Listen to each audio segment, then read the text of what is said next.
Buenos días niños, el día de hoy vamos a trabajar la guía número 8 y 9 que están en la página 127, 128 y 129.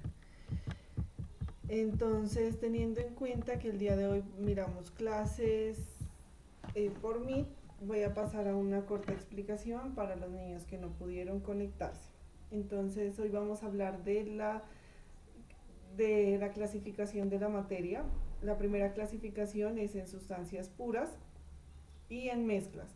Las sustancias puras nos quiere decir que no podemos dividir en partes más pequeñas esa materia. Además que su composición química y sus propiedades no cambian. Las sustancias puras se clasifican entonces en elementos y en compuestos. Los elementos son formados por átomos del mismo tipo, que no se dividen en más simples, por ejemplo el oxígeno o el nitrógeno. Y el compuesto es un tipo de material formado por la combinación de elementos, por átomos de elementos que se unen para formar una molécula, por ejemplo el agua, la sal, que son moléculas que tienen diferentes elementos. Por ejemplo, el agua tiene hidrógeno y oxígeno y la sal tiene sodio y cloro. Los compuestos tienen una forma, un nombre y una fórmula específica. Por ejemplo, el agua, el nombre es agua y su fórmula es H2O, donde el 2 me dice que hay dos átomos de hidrógeno y al lado de la O hay un 1 que me dice que hay un átomo de oxígeno. ¿Listo? Por otra parte encontramos las mezclas, que ya son la combinación de dos o más elementos o compuestos. Las mezclas también se clasifican en homogéneas y en heterogéneas. Las homogéneas son mezclas que yo no puedo distinguir a simple vista sus componentes, por ejemplo el jugo de limón, el agua y la sal, cuando a una aromática uno le pone azúcar. Yo miro en el jugo de limón, miro el agua verde, en el té o en las aromáticas yo miro agua de color verdecita o amarillita, dependiendo de qué aromática haya utilizado, pero no miro la sal, no miro los componentes de esa preparación. Las mezclas homogéneas, al contrario, sí se pueden ver sus componentes a simple vista, por ejemplo en una hamburguesa, en una ensalada de frutas, en la sopa, en lentejas con arroz, en arena con sal, en leche con cereal. Yo puedo mirar, miren, en este vaso hay leche, hay cereal. En una hamburguesa puedo ver el pan, la carne, la lechuga, las salsas, el tomate, la cebolla o los ingredientes que le hayan puesto. Y lo mismo pasa con las ensaladas de fruta. ¿Qué debemos hacer aquí entonces? Vamos a poner en práctica lo aprendido en las mezclas. Yo tengo aire, el aire se compone de oxígeno, agua, nitrógeno, hidrógeno, pero yo no puedo ver esos componentes, yo miro el aire o lo siento. Entonces esta sería una mezcla homogénea. En el agua y la arena, yo tengo un vaso de agua y le eché un poco de arena. Yo miro el agua y en el fondo miro la arena. Distingo sus componentes a simple vista, por lo tanto es una mezcla heterogénea. La leche tiene agua, tiene proteína, tiene calcio. Yo no miro sus componentes, solo miro un líquido blanco. Entonces es una mezcla homogénea. Ahora les toca a ustedes. Si yo tengo un vaso con hielo y le coloco, si tengo un vaso con agua y le pongo hielo, yo puedo ver el agua y puedo ver aparte el hielo. Entonces esta mezcla, ¿qué vendría a ser? Deben hacer lo mismo con todas las mezclas que están en la lista.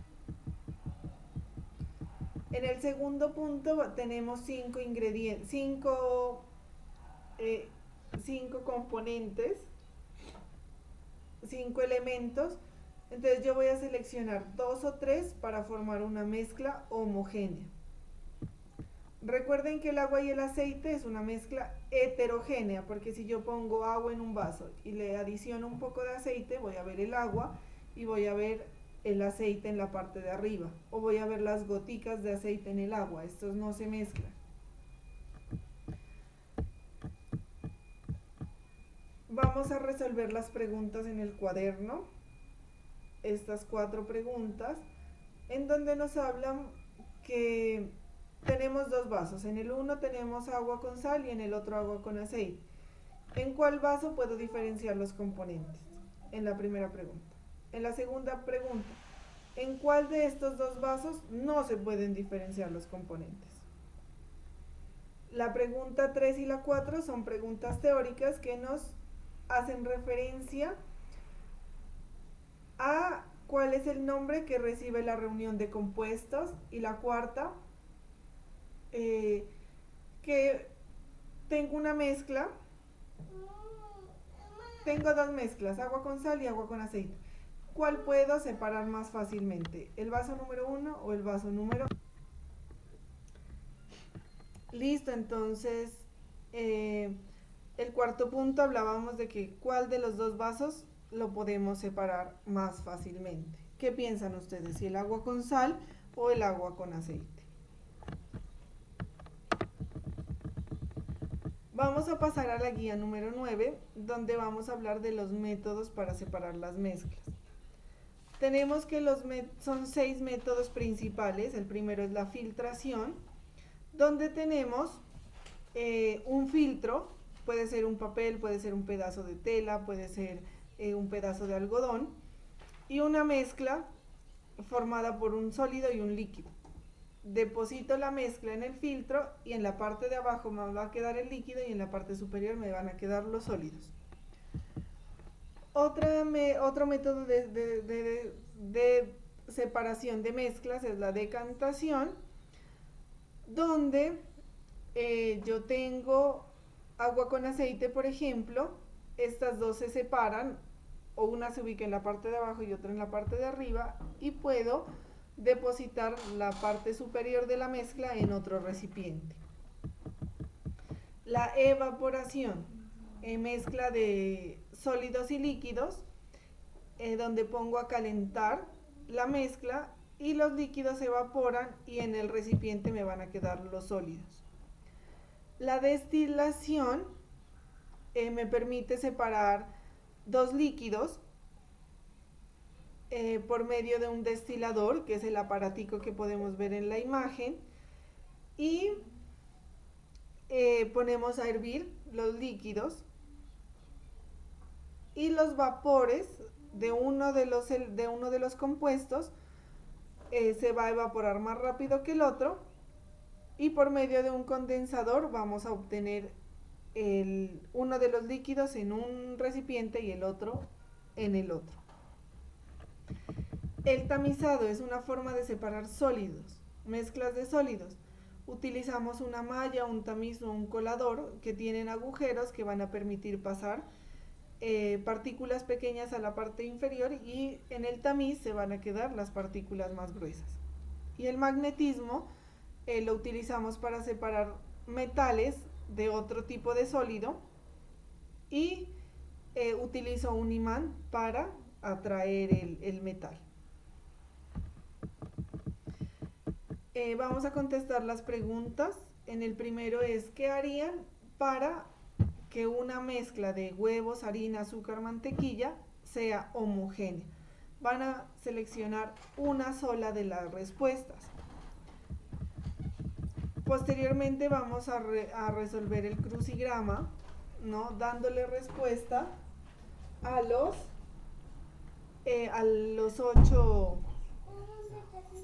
8 frases que están ahí, ¿no? Con esas respuestas podemos llenar el crucigrama.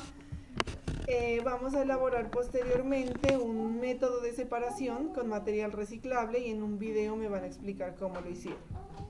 La pregunta 3, contestamos las 3 preguntas en nuestro cuaderno, teniendo en cuenta lo aprendido en el taller número 9 y en el taller número 8. Y finalmente vamos a dar solución a las a las situaciones que nos propone. Entonces tengo una mezcla de agua, aceite, sal y arena. ¿Cómo los puedo separar estos 4 componentes? Y posteriormente vamos a ver el ciclo del agua y vamos a ver cuáles son los procesos necesarios que se dan en el ciclo del agua. Comenzando desde que tenemos lluvia. Entonces, después, ¿qué pasa? Y eso sería todo por hoy. Muchas gracias por su atención.